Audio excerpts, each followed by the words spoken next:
លោកស្រីអ្នកនាងកញ្ញាទូទាំងស្នេហ៍ជនជាទីគោរពកម្មវិធីផ្សព្វផ្សាយច្បាប់ស្ដីអំពីក្រមនីតិវិធីព្រហ្មទណ្ឌនៃព្រះរាជាណាចក្រកម្ពុជាបានវិលមកជួបលោកអ្នកនាងជាថ្មីទៀតហើយដោយដែលបាននាងខ្ញុំជម្រាបជូនកាលពីកម្មវិធីលើកមុនថានៅក្នុងថ្ងៃនេះយើងសូមលើកយកប្រធានបទមួយស្ដីអំពីសិទ្ធិរបស់ភាគីនៅក្នុងរឿងក្តីព្រហ្មទណ្ឌចាប់បន្ទាប់ពីលោកអ្នកបានជ្រាបអំពីបែបបទតកតងទៅនឹងបណ្ដឹងក្នុងរឿងក្តីព្រហ្មទណ្ឌហើយសិទ្ធិរបស់ភាគីនៅក្នុងរឿងក្តីព្រហ្មទណ្ឌក៏ជាបញ្ហាសំខាន់ដែរដែលទូទាំងស្នេហ៍ជននិងប្រជាពលរដ្ឋយើងទាំងអស់គួរតែស្វែងយល់ឲ្យបានជ្រាបច្បាស់ថាតើនៅក្នុងរឿងក្តីព្រហ្មទណ្ឌនេះជនល្មើសមានសិទ្ធិដូចម្ដេចហើយជនរងគ្រោះមានសិទ្ធិដូចម្ដេចនិងមន្ត្រីដែលធ្វើការខាងផ្នែកច្បាប់មានសិទ្ធិដូចម្ដេចចាដោយនៅក្នុងថ្ងៃនេះយើងមានការចូលរួមពីសំណាក់អាដាមវាគ្មិនដែលជាមន្ត្រីនៅក្រសួងយុតិធម៌មកបកស្រាយជូនចាគឺមានអាដាមកើតរិទ្ធជំរាបសួរចាអាដាមកើតរិទ្ធគឺជាអនុរដ្ឋលេខាធិការនៃក្រសួងយុតិធម៌អាដាមភៅសំភីជំរាបសួរអាដាមគឺជាអគ្គនាយកស្រាវជ្រាវនិងអភិវឌ្ឍលើវិស័យយុតិធម៌នៃក្រសួងយុតិធម៌និងអាដាមប៊ុនហុនជំរាបសួរចាអាដាមគឺជាអនុរដ្ឋលេខាធិការនៃក្រសួងយុតិធម៌ជាដំបូងនេះនាងខ្ញុំសូមជម្រាបសួរអាយដាមកើតរិទ្ធចានៅក្នុងរឿងក្តីព្រហ្មទណ្ឌតើបុគ្គលណាខ្លះដែលជាភាគីចាបាទសូមជែកជូនថាក្នុងរឿងព្រហ្មទណ្ឌគឺខុសពីរឿងរដ្ឋវេនីដោយសាររឿងរដ្ឋវេនីជាទូទៅគេតែងឃើញភាគីមានតែពីរទេចាបាទដើមចោតនិងចុងចម្លើយប៉ុន្តែនៅក្នុងរឿងព្រហ្មទណ្ឌវិញគឺយើងឃើញថាភាគីក្នុងរឿងព្រហ្មទណ្ឌខុសពីរឿងរដ្ឋវេនីជាទូទៅគេសង្កេតឃើញថាភាគីក្នុងរឿងព្រហ្មទណ្ឌគឺមាន3ចាយើងហៅថាភាគីជនល្មើសក្នុងន័យជារួមសិនចាភាគីខាងជនរងគ្រោះហើយនិងភាគីអัยការចាភាគីខាងជនល្មើសឬនិងភាគីខាងជនរងគ្រោះយើងអាចហៅថាជាភាគីឯកជនហើយភាគីមួយទៀតគឺអัยការនោះគឺជាអ្នកដែលតំណាងឲ្យសង្គមជាអ្នកដែលធានាការពារឲ្យទូទៅអញ្ចឹងគាត់គឺជាភាគីសង្គមចា៎អញ្ចឹងនៅក្នុងនេះគឺយើងបានបញ្ជាក់ជូនពីខាងកម្មវិធីលើកមុនថាភាគីនីមួយៗមានសិទ្ធិដូចម្ដេចប៉ុន្តែនេះគឺជាទូទៅយើងឃើញមាន3ប៉ុន្តែនៅក្នុងករណីខ្លះគឺភាគីហ្នឹងអត់មានដល់3ទេមានត្រឹម2ឧទាហរណ៍ជាបាត់ល្មើសតាក់ទងជាមួយគ្រឿងញៀនចោះចា៎អញ្ចឹងយើងអត់មានភាគីជនរងគ្រោះទេមានតែរឿងភាគីខាងជនល្មើសជាមួយនឹងអัยការជាមួយសង្គមតែម្ដងចឹងការចោតប្រកាន់ទៅគឺចាប់ផ្ដើមធ្វើទៅហើយក្នុងរឿងហ្នឹងអត់មានអ្នកណាទាមទារសំណងទេគឺយើងអនុវត្តច្បាប់យកតែម្ដងប៉ុន្តែជាទូទៅយើងសង្កេតឃើញមាន3បាទក្នុងនោះឧទាហរណ៍នៅពេលមានបទល្មើសមួយកើតឡើងជនម្នាក់គាត់ជាអ្នកបង្កឲ្យមាន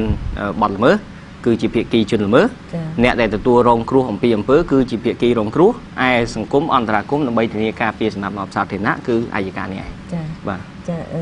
នៅក្នុងចំណោមភាគីទាំង3ដោយអាដាមមានប្រសាសន៍អញ្ចឹងគឺភាគីជនរងគ្រោះភាគីជនល្មើសនិងភាគីអัยការតែក្នុងចំណោមពួកគាត់មានសិទ្ធិអ្វីខ្លះទៅនៅក្នុងដំណើរការរឿងក្តីព្រហ្មទណ្ឌបាទមុននឹងចាប់ផ្ដើមបញ្ជាក់ជូនអំពីសិទ្ធិរបស់ភាគីពាក់ព័ន្ធនៅក្នុងរឿងក្តីព្រហ្មទណ្ឌនេះខ្ញុំសូមអនុញ្ញាតបញ្ជាក់ជូនលើចំណុចមួយគឺគុណភាពដើម្បីទទួលបានជាភាគី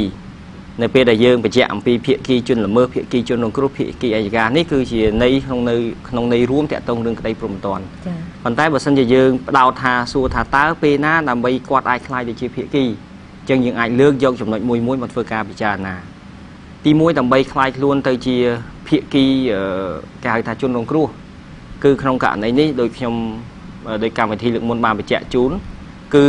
ភាគីជនរងគ្រោះមានសិទ្ធិអាចដាក់ពាក្យប្តឹងនេះទៅតុលាការទៅ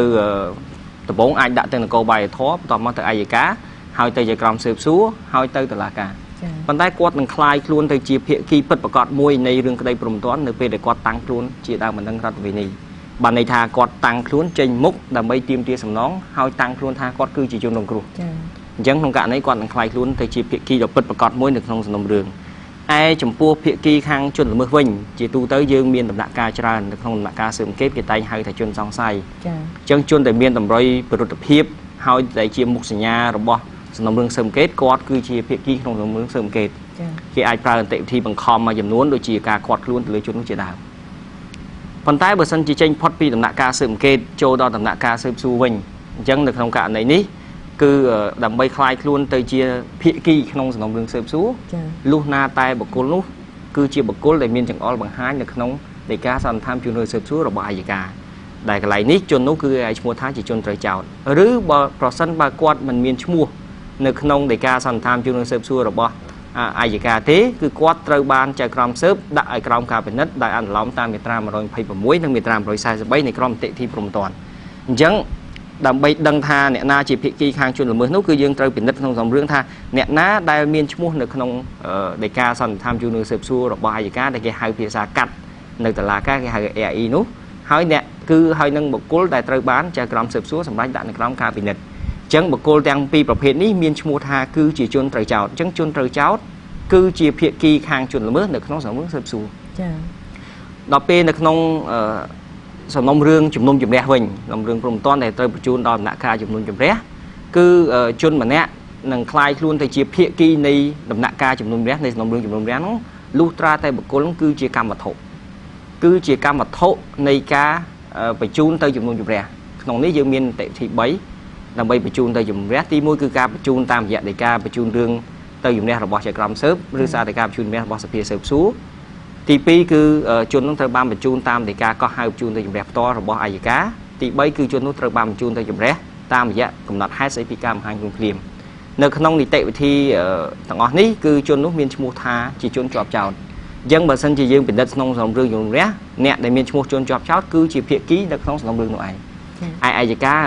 យើងអាចដឹងបានដោយសារអាយកាគឺជាភាគីដែលភាគច្រើនគេហៅថាគឺជាគូព្រៃដើមក្នុងរឿងព្រហ្មទណ្ឌអញ្ចឹងជាទូទៅគាត់នឹងคลายទៅជាភាគីមួយក្នុងសំណុំរឿងព្រហ្មទណ្ឌនៅពេលដែលគាត់សម្រេចធ្វើការចោទប្រកាន់តាមរយៈបណ្ដឹងអាជ្ញាអាចបញ្ជូនទៅយុត្តាធិការស៊ើបសួរឬមួយក៏យុត្តាធិការជំនុំជម្រះប៉ុន្តែនៅក្នុងដំណាក់កាលស៊ើបអង្កេតយើងអាចចាត់ទុកថាជាភាគីមួយប៉ុន្តែធៀបពិតគាត់មិនមែនជាភាគីពិតប្រាកដមួយក្នុងនេះព្រោះថាគាត់គឺជាអ្នកដឹកនាំនិងសម្របសម្រួលអញ្ចឹងនៅពេលដែលគាត់សម្រេចហើយទើបគាត់คลายខ្លួនទៅជាភាគីមួយនៃសំណុំរឿងស៊ើបសួរក៏ដូចជាសំណុំរឿងជំនុំជម្រះអញ្ចឹងនៅក្នុងដំណាក់កាលស៊ើបអង្កេតគឺគាត់ប្រើសិទ្ធិអំណាចរបស់គាត់ក្នុងនាមសង្គមដើម្បីធ្វើការស៊ើបអង្កេតដឹកនាំសម្របសម្រួលប្រតិបត្តិការរបស់មន្ត្រីនគរបាលយុត្តិធម៌ដើម្បីកសាងសំណុំរឿងបញ្ជូនទៅតុលាការទៅចៅក្រមស៊ើបឬមួយក៏ទៅតុលាការជំនុំជម្រះនេះគឺដើម្បីទទួលបាននៅគុណសម្បត្តិជាភាគីក្នុងរឿងព្រហ្មទណ្ឌមួយចំពោះសំណួរតាក់ទងថាតើបុគ្គលនោះមានសិទ្ធិអ្វីខ្លះតាក់ទងសិទ្ធិនេះគឺជាបញ្ហាធំនៅក្នុងក្រមនីតិវិធីព្រហ្មទណ្ឌដោយសារក្រមត្រូវសម្របសម្រួលពីសិទ្ធិដែលពាក់ព័ន្ធទាំងអស់នៅក្នុងរឿងដើម្បីធានាបាននូវការបង្ហាញការពិតអញ្ចឹងសិទ្ធិនេះគឺវាប្រែប្រួលទៅតាមទី1ដំណាក់កាលចា៎អាចប្រែប្រួលនៅក្នុងដំណាក់កាលស៊ើបអង្កេតគឺមានសិទ្ធិផ្សេងដំណាក់កាលស៊ើបសួរសិទ្ធិមួយផ្សេងដំណាក់កាលជំនះសិទ្ធិមួយផ្សេងសិទ្ធិហ្នឹងគឺអត់ដូចគ្នាទេគឺវាមានការប្រែប្រួលទៅតាមដំណាក់កាលនីតិវិធីទី2គឺប្រែប្រួលទៅតាមអ្វីគឺតាមគុណភាពរបស់គាត់ថាតើគាត់គឺជាភាគីខាងជនល្មើសភាគីខាងជនរងគ្រោះឬមួយក៏ភាគីខាងអាយកាប៉ុន្តែដើម្បីជាការយល់ដឹងជាបឋមខ្ញុំសូមបញ្ជាក់ជូនអំពីសិទ្ធិជារួមសិនតាក់ទងជាមួយនឹងភាគីខាងជនល្មើសសិទ្ធិរួមសំខាន់ជាងគេរបស់គាត់គឺសិទ្ធិក្នុងការការពារខ្លួនហើយសិទ្ធិនេះស្នូលឬជាក្លឹមនៃសិទ្ធិនេះគឺការទទួលបានជំនួយមេធាវីដើម្បីការពារខ្លួនទន្ទឹមនឹងហ្នឹងក៏យើងឃើញមានសិទ្ធិដទៃផ្សេងទៀតគឺសិទ្ធិទទួលបាននៅការសន្មតទុកជាមុនថាគ្មានទោសដរាបណាគ្មានសាលក្រមឬសាលដីកាសម្រាប់ទណ្ឌទោសជាស្ថាពរបានន័យថាជាសិទ្ធិមួយដែលក្នុងនោះអង្គពាក់ព័ន្ធជាពិសេសនៅតុលាការត្រូវគិតថាគាត់គឺជាបុគ្គលដែលគ្មានទោសសិនបាទហ្នឹងក៏ជាសិទ្ធិមួយដ៏សំខាន់មួយផងដែរនេះសិទ្ធិទាំងអស់នេះយើងនឹងបញ្ជាក់ជូននៅពេលបន្តិចទៀតនៅតាមដំណាក់កាលនីមួយៗចំពោះសិទ្ធិរបស់ភាគីជនរងគ្រោះគឺយើងអាចយល់ដឹងថាជាសិទ្ធិក្នុងការចូលរួមទាមទារទី1ឲ្យមានការផ្តន្ទាទោសទី2គឺសិទ្ធិដើម្បីទាមទារសំណងចា៎អញ្ចឹងក្នុងនេះគាត់មានប្រយោជន៍នៅពេលដែលគាត់ដាក់ពាក្យប្តឹងណាអាចទៅនគរបាលឬទៅអាយកាគាត់មានប្រយោជន៍ដើម្បីជំរុញឲ្យអាយកាធ្វើការចោទប្រកាន់តាមរយៈនេះមិនត្រឹមតែគាត់អាចជំរុញមានការផ្តន្ទាទោសទេគាត់ក៏អាចទាមទារសំណងចេញមកពីបទល្មើសនោះផងដែរចំពោះអាយកាដោយបានបញ្ជាក់ជូនក្នុងកម្មវិធីលើកមុនហើយជាបេសកកម្មចម្បងរបស់អាយកាគឺជាទូទៅសិទ្ធិនិងអំណាចទាំងអស់ប្រគល់ឲ្យអាយកាដើម្បីគាត់អាចចាត់ការក្នុងនាមគាត់គឺជាតំណាងឲ្យសង្គមប្រយោជន៍សាធារណៈធ្វើការទាមទារឲ្យមានការអនុវត្តច្បាប់ដើម្បីផ្តន្ទាទោសជនល្មើសអញ្ចឹងសិទ្ធិមួយចំនួនជាប់ជាមួយនឹងគោលមួយនេះឯងបាទនៅក្នុងដំណាក់កាលនៃការស៊ើបអង្កេតហ្នឹងគឺយើងផ្ដោតទៅលើភាគីពីរទេគឺជនល្មើសនិងជនរងគ្រោះចានៅក្នុងដំណាក់កាលនេះតើជនល្មើសនិងជនរងគ្រោះមានសិទ្ធិអ្វីខ្លះដែរទេចំពោះភាគីឯកជនគឺសំដៅទៅដល់ភាគីខាងជនល្មើសបាននៃជនជាប់សង្ស័យហើយនិងភាគីខាងជនរងគ្រោះយើងអាចលើកយកភាគីជនរងគ្រោះដើម្បីពិនិត្យជាដំបូងភាគីជនរងគ្រោះនិយាយជារួមដូចខ្ញុំបញ្ជាក់ជូនពីខាងដើម cứ chỉ việc kỳ muối đại kia là tua score sứt không niệm quạt cứ chỉ cho nông cướp làm bay đặc biệt đăng tim thiệp xem chẳng cô đào bạc quát sứt quát cứ chọc chỉ muối năng cô đào ngoài thì muối cứ tim tía ở miền ca bắt tiếp tục chẳng cái này cứ quạt chùm rối ta mà dạ ai cá để chi mà cha này mình đang ở nhá trong ca sầm rạch ông pi ca chào bạc cán chùm rối những pi ca chào bạc cán thì pi sứt muối tiết cứ sứt làm bay tim tia sầm nòng chẳng còn miền bờ giáoในពេលដែលមានការចោទប្រកាន់គាត់ចូលរួមក្នុងនីតិវិធីហើយគាត់ទាមទារសំណងការខូចខាតដែលកើតមានឬបណ្ដាលមកពីបទល្មើសអញ្ចឹងនៅក្នុងករណីនេះបើយើងនិយាយអំពីសិទ្ធិពាក់ព័ន្ធនេះយើងអាចលើកជាឧទាហរណ៍មួយឧទាហរណ៍ថានៅពេលដែលគាត់ដាក់ពាក្យប្តឹងឧទាហរណ៍ពាក្យប្តឹងនេះមកដល់អាយកាអញ្ចឹងគាត់ត្រូវទទួលបានពីអាយកានឹងការឆ្លើយតបមួយជាទូទៅប្រសិនបើអាយកាមិនឆ្លើយតបឬមួយក៏អាយកាមិនធ្វើការចោទប្រកាន់ដោយសារគាត់តម្កល់រឿងទុកអចិត្តការអញ្ចឹងភាគីជនរងគ្រោះហ្នឹងគាត់អាចប្រើសិទ្ធិរបស់គាត់តាមក្រមនីតិវិធីព្រំទាន់គឺប្តឹងតវ៉ាចំពោះចំណាត់ការឬការមិនឆ្លើយតបរបស់អាយកាចំពោះពាក្យបណ្ដឹងរបស់គាត់ប៉ុន្តែជាទូទៅចំពោះការឆ្លើយតបការមិនឆ្លើយតបចំពោះពាក្យបណ្ដឹងរបស់គាត់នេះគួរធ្វើការពិនិត្យក្នុងស្ថានភាពមួយប្រយ័ត្នប្រយែងបំផុតជួនកាលដាក់ពាក្យបណ្ដឹងទៅជាទូទៅតាមក្រមនីតិវិធីព្រំទាន់ក្នុងរយៈពេលត្រឹម2ខែអីគឺគាត់មានសិទ្ធិដែរបើសិនជាគេអត់ឆ្លើយគាត់មានសិទ្ធិប្តឹងអីយ៉ាងប៉ុន្តែពេលខ្លះក្នុងសំណុំរឿងមួយដើម្បីកសាងសំណុំរឿងមួយគឺទាមទារពេលវេលាច្រើនអាយកានឹងមិនសម្រេចអំពីការចោទប្រកាន់អំពីរឿងណាមួយទេប្រសិនបើគាត់គ្មានមូលដ្ឋានគ្រប់គ្រាន់អញ្ចឹងដើម្បីទទួលបានមូលដ្ឋានគ្រប់គ្រាន់គាត់ត្រូវធ្វើការស្រាវជ្រាវឬចាត់ឲ្យមានការស៊ើបអង្កេតបឋមសិនឬស៊ើបអង្កេតផ្សេងៗដែលចាំបាច់ដើម្បីរកមូលដ្ឋានថាមានបទល្មើសដែរទេហើយទើបគាត់ចាត់ការបន្តទៅទៀតនេះគឺតកតងជាមួយនឹងសិទ្ធិដ៏សំខាន់មួយរបស់ភាគីជនរងគ្រោះនៅក្នុងដំណាក់កាលស៊ើបអង្កេតចំពោះជនជាប់សង្ស័យវិញជាទូទៅយើងអាចពិនិត្យស្ថានភាពពីរស្ថានភាពមួយគឺជនជាប់សង្ស័យដែលគាត់មានខ្លួនថាជាជនជាប់សង្ស័យបានន័យថាករណីនេះគឺយើងអាចនិយាយអំពីសិទ្ធិបានប៉ុន្តែករណីមួយទៀតគឺបានន័យថាគ្មានមុខសញ្ញាជនសង្ស័យទេហើយអាយកាគាត់ចាត់ការទៅលើបណ្ដឹងអាជ្ញាតែម្ដងឧទាហរណ៍ឃាតកម្មមួយកើតឡើងយើងដឹងច្បាស់ថាសាកសពដែលយើងរកឃើញនោះគឺជនរងគ្រោះបានស្លាប់ដោយសារអំពើឃាតកម្មមិនមែនករណីស្លាប់ដោយសារធម្មជាតិមិនមែនស្លាប់ដោយសារការធ្វើអត្តឃាតទេអញ្ចឹងនៅពេលដែលមានតម្រុយអំពីបទល្មើសមានមូលដ្ឋានអញ្ចឹងអាយកាគាត់អាចធ្វើជំរឿសមួយគឺចោទប្រកាន់តាមរយៈដីកាសន្និដ្ឋានជំនុំស៊ើបសួរអញ្ចឹងករណីនេះអាចជននោះអត់ស្គាល់មុខទេជនជាប់សង្ស័យយើងអត់ស្គាល់មុខទេអញ្ចឹងនៅក្នុងករណីនេះគឺដីកាសន្និដ្ឋានបញ្ជូនរឿងស៊ើបសួររបស់គាត់គឺចោទប្រកាន់ចំពោះជនមិនស្គាល់មុខដែលភាសាច្បាប់ហៅថាចោទប្រកាន់ចំពោះអាជ្ញាជនអញ្ចឹងអាជ្ញាជនគឺជនដែលគេមិនស្គាល់អត្តសញ្ញាណអញ្ចឹងនៅក្នុងសារភាពនេះគឺយើងឃើញថាអត់មានភាគីនៃជន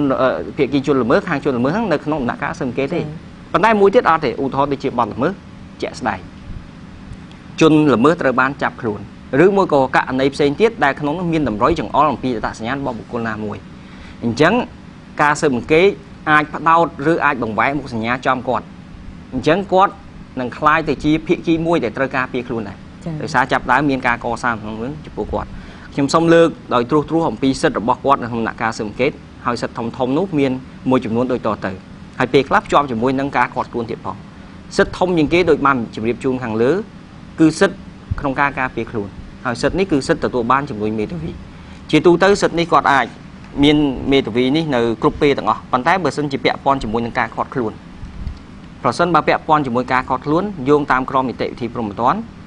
គឺគាត់អាចប្រស័យតាក់ទងជាមួយនឹងមេធាវីរបស់គាត់នោះបានក្រោយពេលដែលការខាត់ខ្លួនកន្លងផុតទៅ24ម៉ោងអញ្ចឹងផុតរយៈពេល24ម៉ោងនៃការខាត់ខ្លួនគឺភាគីនោះមានសិទ្ធិស្នើសុំសន្ទនាជាមួយមេធាវីរបស់គាត់ហើយការសន្ទនានេះគឺត្រូវធ្វើក្នុងលក្ខខណ្ឌសម្ងាត់ហើយជាទូទៅគាត់អាចសន្ទនាបានរយៈពេល30នាទីហើយចំណុចនេះគឺកម្មវិធីលើកមុនយើងបានបញ្ជាក់ជូនអស់ហើយសិទ្ធិផ្សេងទៀតពាក់ព័ន្ធជាមួយសិទ្ធិការពារខ្លួននឹងដូចគ្នាគឺសិទ្ធិក្នុងការឆ្លើយឬមិនឆ្លើយទៅនឹងសំណួរចំណុចនេះថ្មីត្បិតតែក្រមនីតិវិធីព្រំទាន់មិនចែងឲ្យច្បាស់លាស់ក៏ពិតមែនប៉ុន្តែវាគឺជាសិទ្ធិមួយដោយសារតែគ្មានករណីណាមួយដែលជនម្នាក់ត្រូវបានគេបង្ខំដើម្បីទទួលយកចម្លើយឡើយអញ្ចឹងមានន័យថាម៉េចបើសិនជាគាត់មិនឆ្លើយគឺជាសិទ្ធិរបស់គាត់បាទបើគាត់មិនឆ្លើយគឺជាសិទ្ធិរបស់គាត់ដូច្នេះมันអាចប្រើវិធីបង្ខំឧទាហរណ៍ដូចជាទរណកម្មដើម្បីបង្ខំគាត់ឲ្យផ្ដល់ចម្លើយទេប៉ុន្តែបើគាត់ស្ម័គ្រចិត្តឆ្លើយដោយខ្លួនឯងគឺករណីនេះគឺអាចធ្វើទៅបានហើយសិទ្ធិដូចគ្នាដែរក្នុងដំណាក់កាលស៊ើបអង្កេតគឺសិទ្ធិទទួលបាននៅការសន្មត់ទុកជាមុនថាគ្មានទោស ដោយសារគាត់មិនទាន់មានសេចក្តីសម្រេចរបស់តុលាការណាមួយដែលសម្រេចបានទៅទោសនៅចំពោះគាត់ឡើយអញ្ចឹងគាត់គឺជាជនសង្ស័យដូច្នេះជនសង្ស័យត្រូវចាត់ទុកគាត់ថាគឺជាជនគ្មានទោសសិនទើបយើងអាចដំណើរការប្រកបដោយតុល្យភាពនៃសិទ្ធិអញ្ចឹងយើងចាត់ទុកថាគាត់គឺជាបុគ្គលដែលគ្មានទោសហើយតាមរយៈនេះក៏មានការពាក់ព័ន្ធមួយចំនួនតាក់ទងគោលការណ៍នៃការសម្ងាត់នៃការស៊ើបអង្កេតការស៊ើបសួរជាដើមនោះដែលគេថាត្រូវរក្សាការសម្ងាត់ដោយសារតែគោលការណ៍នេះឯងគោលការណ៍នេះឯងដែលគេថាមិនត្រូវបញ្ចេញមុខសញ្ញាថាជននឹងគឺជាអ្នកប្រព្រឹត្តបទល្មើសជាដើមឡាក់ហ្នឹងដោយសារយើងមិនទាន់មានសេចក្តីសម្រេចស្ថាពរតែសម្រេចផ្តន្ទាទោសអញ្ចឹងបើយើងបង្ហាញបញ្ជាក់ថាជននឹងគឺជាអ្នកប្រព្រឹត្តបទល្មើសស្រាប់តែដំណើរការអន្តរជាតិស្វែងរកការពិតមានភស្តុតាងផ្សេងបញ្ជាក់ថាគាត់មិនមែនប្រព្រឹត្តបទល្មើសនោះវាប៉ះពាល់ដល់សិទ្ធិរបស់គាត់បាទអាហ្នឹងគឺសិទ្ធិពាក់ព័ន្ធជាមួយនឹងបញ្ហាហ្នឹងបើសិនជាក្នុងក្របខ័ណ្ឌនៃការឃាត់ខ្លួនយើងឃើញមានសិទ្ធិមួយទៀតគឺសិទ្ធិទទួលបានជំនួយពីគ្រូពេទ្យអញ្ចឹងគាត់អាចសុំឲ្យគ្រូពេទ្យចូលទៅពិនិត្យសុខភាពរបស់គាត់ថាតើគាត់អាចទទួលនៅស្ថានភាពនៃការឃាត់ខ្លួនបានដែរទេប៉ុន្តែជារួមតកតងមួយសិទ្ធិរបស់ខាងជនរងគ្រោះជនល្មើសនេះគឺជនជាប់សង្ស័យនេះគឺយើងផ្ដោតជាសំខាន់ទៅលើសិទ្ធិពីរហ្នឹងគឺសិទ្ធិក្នុងការការពារខ្លួនដែលស្នូលនៃសិទ្ធិនេះឬខ្លឹមនៃសិទ្ធិនេះគឺសិទ្ធិទទួលបានជំនួយមេធាវីនេះឯងសូមអរគុណចាសសូមអរគុណបន្ទាប់ពីដំណាក់កាលស៊ើបអង្កេតយើងចូលដល់ដំណាក់កាលស៊ើបសួរម្ដងនេះខ្ញុំសូមជម្រាបសួរអាដាមភៅសម្ភារថានៅក្នុងដំណាក់កាលស៊ើបសួរនេះមានយើងឃើញថាបើតាមប្រសាសន៍របស់អាដាមកើតគឺមានភាគីដល់ទៅ3ចាពាក់ព័ន្ធគឺភាគីជនរងគ្រោះភាគីជនល្មើសនិងភាគីអัยការនាងខ្ញុំសូមជម្រាបសួរអាដាមថានៅក្នុងដំណាក់កាលនេះចំពោះភាគីជនរងគ្រោះតើគាត់មានសិទ្ធិអ្វីខ្លះទៅតាមបញ្ញត្តិនៃក្រមនីតិវិធីព្រហ្មទណ្ឌដំណាក់កាលស៊ើបសួរគឺត្រូវបានបើកដោយដីកាសន្តានបញ្ជូនរឿងស៊ើបសួររបស់អัยការដូច្នេះនៅក្នុងដំណាក់កាលស៊ើបសួរនេះបើយើងគិតអំពីចំណាត់ការជំរើសនៃការចោទប្រកាន់នេះគឺអัยការចោទប្រកាន់តាមរយៈការបើកការស៊ើបសួរបាទដូច្នេះនៅពេលចាប់ពីមានដីកាសន្តានបញ្ជូនរឿងស៊ើបសួរនេះសំណុំរឿងត្រូវផុតពីអัยការមិនមែនជាហើយថាជាអ្នកដឹកនាំសម្រាប់រំលការងារស៊ើបអង្កេតទៀតទេពេលហ្នឹងគាត់ប្រែក្លាយខ្លួនគាត់ទៅជាភាគីនៅក្នុងរឿងក្តីព្រហ្មទណ្ឌហើយដែលយើងហៅជាទូទៅថាគូក្តីដើមនៅក្នុងរឿងក្តីព្រហ្មទណ្ឌហើយនៅក្នុងដំណាក់កាលស៊ើបសួរនេះយើងសង្កេតឃើញថាមានភាគីសំខាន់3គឺជនរងគ្រោះភាគីជនរងគ្រោះភាគីបាទជនល្មើសដែលក្នុងពេលនេះជនសង្ស័យនៅក្នុងដំណាក់កាលស៊ើបអង្កេតដោយអាដាមកើតរិទ្ធបានបញ្ជាក់មិញកាលណាមានដីកាសន្តានបញ្ជូនរឿងស៊ើបសួរជនដែលមានឈ្មោះនៅក្នុងហ្នឹងគឺលែងហៅថាជនសង្ស័យហើយត្រូវបានហៅថាជនត្រូវចោទតែម្ដងភាគីជនត្រូវចោទហើយភាគីមួយទៀតគឺភាគីដើមបណ្ដឹងរដ្ឋវិន័យដែលជាជនរងគ្រោះផ្ទាល់ឬតំណាងរបស់គាត់តាក់ទងជាមួយនឹងសិទ្ធិរបស់ជនភាគីរងគ្រោះនេះគឺដោយអាដាមកើតរិទ្ធបានបញ្ជាក់ហើយគឺនៅក្នុងនាមជាអ្នកជនរងគ្រោះផ្ទាល់ដោយសារអំពើល្មើសគាត់មានសិទ្ធិទទួលនៅសំណងនិងជំងឺចិត្តដែលជាវិញ្ញាកម្មកើតឡើងដោយបទល្មើសដូច្នេះដើម្បីគោលបំណងដោយយើងបានបញ្ជាក់នៅក្នុងធានបទមុនអំពីគោលបំណងនៃបណ្ដឹងរដ្ឋវិន័យដើម្បីធ្វើយ៉ាងណាឲ្យជនរងគ្រោះទទួលបាននៅសំណងជំងឺចិត្តដូច្នេះដើម្បីជំរុញដល់គោលបំណងឲ្យគាត់បានសម្រេចនេះគាត់មានសិទ្ធិចូលរួមយ៉ាងសកម្មនៅក្នុងនីតិវិធីព្រហ្មទណ្ឌជាពិសេសដំណាក់កាលស៊ើបសួរធ្វើយ៉ាងណាឲ្យអាជ្ញាធរស៊ើបសួរក៏ដូចជាអាជ្ញាធរនំរះធ្វើការចាត់ប្រកាន់និងផ្ដន្ទាទោសជនល្មើសទៅតាមច្បាប់ដើម្បីពេលនោះគាត់ទទួលបាននៅសំណងនិងជំងឺចិត្តរបស់គាត់ដូច្នេះក្នុងក្របខ័ណ្ឌដើម្បីអនុវត្តឲ្យបានសម្រេចនៅបំណងរដ្ឋវិន័យគឺជាទទួលនៅសំណងជំងឺចិត្តនេះគាត់មានសិទ្ធិសំខាន់មួយចំនួនដែលកំណត់នៅក្នុងក្រមនីតិវិធីព្រហ្មទណ្ឌទីហោថាសិទ្ធិស្នើសុំឲ្យបំពេញកិច្ចនៃការស៊ើបសួរបានន័យថាគាត់មានសិទ្ធិស្នើសុំឲ្យចក្រមស៊ើបសួរបំពេញកិច្ចណាមួយដែលមានប្រយោជន៍សម្រាប់របស់គាត់ឧទាហរណ៍ដូចជាស្នើសុំឲ្យស្ដាប់ចម្លើយគាត់ស្ដាប់ចម្លើយសាក្សីសួរចម្លើយជនត្រូវចោទធ្វើការសួរតទល់គ្នាឬក៏ធ្វើការចុះពិនិត្យទៅដល់កន្លែងកើតហេតុហើយក្រៅពីនេះទៀតគឺដើម្បីផលប្រយោជន៍ការពារនៅសិទ្ធិរបស់គាត់បើគាត់ក៏មានយល់ឃើញថាផលប្រយោជន៍គាត់មានសិទ្ធិស្នើសុំឲ្យចក្រមស៊ើបសួរធ្វើកសលវិច័យហើយនៅពេលដែលកសលវិច័យផលិតផលនៃកសលវិច័យគាត់មានការសង្ស័យគាត់មានសិទ្ធិស្នើសុំឲ្យធ្វើកសលវិច័យបន្ថែមឬក៏ធ្វើបតិកសលវិច័យហើយសិទ្ធិទាំងពីរនេះគឺក្នុងករណីដែលចក្រមស៊ើបសួរបដិសេធគាត់មានសិទ្ធិប្តឹងតវ៉ាទៅសភាស៊ើបសួរនៃសាលាតដើម្បីឲ្យសម្រេចអំពីករណីនេះដូច្នេះយើងឃើញថាសិទ្ធិរបស់គាត់សំខាន់ត្រូវបានកំណត់នៅក្នុងក្រមនីតិវិធីបានន័យថាធ្វើយ៉ាងណាជំរុញដំណើរការនៃការស៊ើបសួរឲ្យបានឆាប់រហ័សប្រមូលភស្តុតាងឲ្យបានត្រឹមត្រូវតាមច្បាប់ដើម្បីឈានទៅដល់ការដំណាក់កាលជំនុំរះផ្ដន្ទាទោសតាមច្បាប់កំណត់ហើយពេលនោះគាត់ ទទួលនៅការសម្រេចអំពីសំណងរដ្ឋវិន័យនេះជាគោលដៅចុងក្រោយរបស់គាត់ហើយក្រៅពីនេះដើម្បីជំរុញធានាភាពឆាប់រហ័សនៃនីតិវិធីក្នុងការស៊ើបសួរនេះច្បាប់ក៏បានកំណត់ឲ្យគាត់មានសិទ្ធិប្តឹងសុំបិទសំណុំរឿងបែរថាបើសិនជារយៈពេល1ឆ្នាំកន្លងផុតទៅគិតពីថ្ងៃដែលគាត់តាំងខ្លួនជាដើមម្ដងរដ្ឋវិន័យទីហៅថាគាត់តាំងខ្លួនជាដើមម្ដងរដ្ឋវិន័យតាមរយៈផ្លូវអន្តរាគមន៍គេរាប់ពេលដែលគាត់តាំងខ្លួនជាដើមម្ដងរដ្ឋវិន័យ1ឆ្នាំគាត់មានសិទ្ធិប្តឹងឲ្យចៅក្រមស៊ើបសួរធ្វើការបិទការស៊ើបសួរដើម្បីសម្រេចឲ្យបានឆាប់រហ័សថាតើជនត្រូវចោទហ្នឹងមានតម្រុយពីរដ្ឋភាពគ្រប់គ្រាន់អាចធ្វើការផ្តន្ទាតុលាការផ្តន្ទាទោសដើម្បីគាត់ពេលហ្នឹងតុលាការអាចផ្តន្ទាទោសបានឆាប់រហ័សគាត់មានសិទ្ធិទទួលនៅសំណងរដ្ឋវិន័យដូច្នេះក្នុងករណីដែលចៅក្រមស៊ើបសួរមិនសម្រេចទៅតាមការស្នើសុំរបស់គាត់នេះគាត់មានសិទ្ធិប្តឹងទៅសភាស៊ើបសួរទៀតដូច្នេះគាត់ថាគឺគោលដៅបំណងរបស់គាត់ជំរុញនីតិវិធីនៃការស៊ើបសួរហ្នឹងឲ្យបានឆាប់រហ័សចា៎ហើយក្រៅពីនោះទៀតនៅក្នុងក្របខ័ណ្ឌធានានៅសិទ្ធិរបស់គាត់ហ្នឹងគឺបានន័យថាគាត់មិនត្រឹមតែជំរុញមានគោលដៅជំរុញនីតិវិធីស៊ើបសួរឲ្យបានឆាប់រហ័សទេនៅក្នុងដំណាក់កាលស៊ើបសួរហ្នឹងគាត់មានសិទ្ធិតាំងពិនិត្យអំពីនិយត្តភាពនៃកិច្ចនៃការស៊ើបសួរ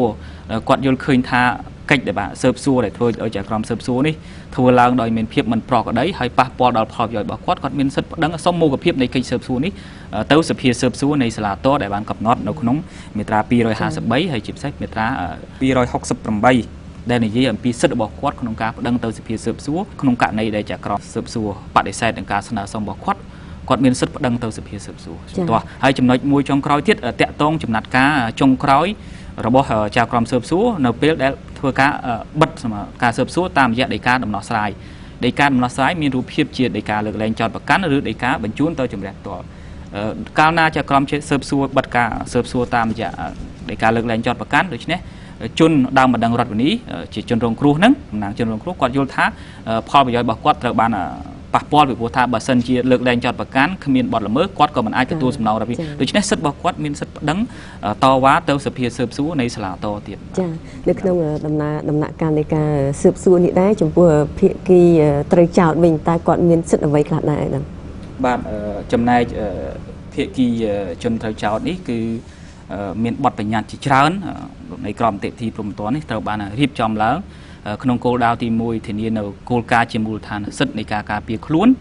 របស់ជនត្រូវចោទដែលបានកំណត់នៅក្នុងរដ្ឋធម្មនុញ្ញនៃប្រជាណាចក្រកម្ពុជាយើងហើយក្រមនីតិវិធីព្រហ្មទណ្ឌបានបញ្ញត្តិដើម្បីអនុវត្តនៅគោលការណ៍នេះហើយនឹងគិតគូរផងដែរអំពីគេហៅថាតុល្យភាពនៃការបង្ក្រាបនិងការធានានូវសិទ្ធិរបស់បុគ្គលពាក់ព័ន្ធក្រមនីតិវិធីព្រហ្មទណ្ឌត្រូវបានរៀបចំឡើងដើម្បីធានាប្រសិទ្ធភាពស្វែងរកការពិតនិងបង្ក្រាបបទល្មើសប៉ុន្តែក៏គិតគូរផងដែរអំពីបុគ្គលដែលពាក់ព័ន្ធជាពិសេសជនត្រូវចោទតែម្ដងដែលគាត់អាចនឹងត្រូវទទួលវិធានការបង្ខំដោយចក្រមស៊ើបសួរនៅក្នុងដំណាក់កាលស៊ើបសួរដូច្នេះសិទ្ធិចម្បងរបស់គាត់គឺសិទ្ធិទទួលជំនួយមេធាវីហើយថាសិទ្ធិទទួលជំនួយមេធាវីនេះគឺនៅពេលដែលមានដីកាសន្តានជំរឿស៊ើបសួរហើយចក្រមស៊ើបសួរបង្ហាញកោះឲ្យគាត់បង្ហាញខ្លួនជាដំបូងនៅមុខចក្រមស៊ើបសួរពេលនោះគាត់មានសិទ្ធិមិនឆ្លើយហើយថាគាត់មានសិទ្ធិអមដោយមេធាវីក្នុងករណីដែលគាត់ពុំមានមេធាវីអមគាត់អាចស្នើសុំឲ្យមានមេធាវីឬចក្រមហើយក្នុងករណីគាត់ពុំមានលទ្ធភាពជួលមេធាវីដែលឥតគិតថ្លៃនឹងត្រូវបានចាត់តាំងតាមច្បាប់ស្តីពីលក្ខខណ្ឌវិធានមេធាវីសិទ្ធិមានមេធាវីហើយតាក់ទងជាមួយការបង្ហាញខ្លួនលើកដំបូងហើយតំណែងតំណងរវាងក្នុងករណីដែលគាត់ត្រូវជាប់ឃុំគាត់អាចតាក់ទងដោយសេរីជាមួយនឹងមេធាវីរបស់គាត់ចំណុចមួយទៀតតាក់ទងជាមួយនឹងគាត់បានទទួលនៅគោលការណ៍សម្ងាត់នៃការស៊ើបសួរដើម្បីការពារនៅកិត្តិយសសេចក្តីថ្លៃថ្នូររបស់គាត់ជាបឋមហើយក៏គោរពឲ្យបានផងដែរនៅគោលការណ៍ការសន្មត់ជាមុនថាមនុស្សអត់ទោសលុះតាតែលកឹកណាមិនទាន់មានសេចក្តីសម្រេចផ្តន្ទាទោសជាស្ថាពរក្នុងគោលការណ៍សម្ងាត់នៃការស៊ើបសួរនេះគាត់មានផលប្រយោជន៍ផងដែរអ្វីដែលគាត់តាក់ទងជាមួយមេធាវីរបស់គាត់ទោះជាគាត់បានសារភាពប្រាប់ត្រង់មេធាវីរបស់គាត់ថាគាត់បានប្រព្រឹត្តអំពើនឹងមែនហើយការនេះជាការសម្ងាត់ហើយទោះបីថាសមត្ថកិច្ចលួចថតស្ដាប់អ្វីដែលសមត្ថកិច្ចលួចថតបាននេះมันអាចជាមូលដ្ឋានយកជាភស្តុតាងនៅក្នុងការជំនុំជម្រះដោយតុលាការដើម្បីសម្រេចពីប្រវត្តិភាពរបស់គាត់ទេចំណុចនេះបានកំណត់នៅក្នុងមាត្រា321ហើយតាក់ទងជាមួយនឹងគោលការណ៍សម្ងាត់នៃការស៊ើបសួរនេះអាយដាមការ៉ិតក៏បានបញ្ជាក់ហើយអំពីគោលដៅ ពីសំខាន់ការពារកិត្តិយសសេចក្តីថ្លៃថ្នូររបស់បុគ្គលពាក់ព័ន្ធក៏ដូចជាការពារនៅគោរពឲ្យបាននៅគោលការណ៍សន្មត់ជាមុនអត់ទោសពីព្រោះថាបើសិនជាយើងធ្វើឲ្យលេចលឺជាសាធារណៈអំពីអត្តសញ្ញាណរបស់ជនត្រូវចោទវាអាចប៉ះពាល់ដល់កិត្តិយសសេចក្តីថ្លៃថ្នូរអំពីនឹងអំពីសមាហរណកម្មរបស់គាត់ទៅក្នុងសង្គមវិញក្នុងករណីដែលគាត់ត្រូវបានលើកលែងដោយតុលាការរកទៅឃើញចំនួនអត់ទោសដូច្នេះប៉ះពាល់ទំនាក់ទំនងសង្គមរបស់គាត់ចំណុចមួយទៀតវាប៉ះពាល់ដល់ប្រសិទ្ធភាពនៃការស្វែងរកភស្តុតាងផងដែរពីព្រោះថាបើសិនជាមានអ្នកដែលចូលរួមក្នុងការប្រព្រឹត្តបទល្មើសជាមួយជនត្រូវចោទឃើញជនត្រូវចោទត្រូវបានគេចាប់ខ្លួនបង្ហាញជាស្និទ្ធនេះច្បាស់ជារៀបចំបំផ្លាញភស្តុតាងនិងរត់គេចខ្លួនបាទហើយវាប៉ះពាល់ដល់ប្រសិទ្ធភាពនៃការបង្ក្រាបចំណុចមួយទៀតតាក់ទងជាមួយនឹងអនិច្ចជននៅក្នុងជនត្រូវចោទអនិច្ចជននេះច្បាប់នីតិវិធីព្រហ្មទណ្ឌនេះកំណត់ថាត្រូវតែមានមេធាវីអមជានិច្ចមានថាទោះក្នុងករណីណាក៏ដោយចាក្រមស៊ើបសួរនឹងមិនអាចសួរអនិច្ចជនដោយគ្មានវត្តមានមេធាវីបានទេចំណែកជនត្រូវចោទដែលជានិតិជនគាត់អាចថាឆ្លើយដោយមិនចាំបាច់មានមេធាវីតាមការស្ម័គ្រចិត្តរបស់គាត់ឬក៏គាត់ចាំបាច់មានមេធាវីចាក្រមស៊ើបសួរត្រូវតែសួរដោយមានមាត់មានមេធាវីនេះជាគោលការណ៍ចំណុចមួយទៀតតាក់ទងសិទ្ធិនឹងប្រហាក់ប្រហែលជាមួយនឹងសិទ្ធិរបស់ជនរងគ្រោះដែរគឺសិទ្ធិស្នើសុំឲ្យចក្រមស៊ើបសួរបំពេញកិច្ចនៃការស៊ើបសួរដែលគាត់យល់ឃើញថាមានប្រយោជន៍ដើម្បីបញ្ជាក់ពីភាពអត់ទោសបាទឥតកំហុសរបស់គាត់ឧទាហរណ៍ដូចជាស្នើសុំឲ្យចក្រមស៊ើបសួរសួរចម្លើយគាត់សួរចម្លើយសាក្សីស្ដាប់ចម្លើយសាក្សីស្ដាប់ចម្លើយដើមបណ្ដឹងរដ្ឋនីហៅដើមបណ្ដឹងរដ្ឋនីមកសួរតទល់ជាមួយគាត់ចុះពិនិត្យដល់កន្លែងកើតហេតុហើយក្រៅពីហ្នឹងបន្ថែមដើម្បីស្វែងរកការពិតហ្នឹងមានសិទ្ធិស្នើសុំឲ្យចក្រមស៊ើបសួរធ្វើកុសលវិច័យកាលណាការងារតាក់ទងជាមួយនឹងជំនាញដែលតម្រូវឲ្យមានអ្នកជំនាញគឺធ្វើកុសលវិច័យហើយលទ្ធផលនៃកុសលវិច័យនឹងគឺអាចត្រូវបែរថាគាត់យល់ឃើញថាมันមានប្រយោជន៍ធ្វើឡើងដោយមិនត្រឹមត្រូវគាត់អាចស្នើសុំឲ្យមានកុសលវិច័យបន្ថែមឬក៏ធ្វើប្រតិកុសលវិច័យហើយចំណុចនេះសិទ្ធិរបស់គាត់នេះបានកំណត់នៅក្នុងមាត្រា162និងមាត្រា170កំណត់ដូចនៅក្នុងករណីសិទ្ធិរបស់ជនរងគ្រោះដែរ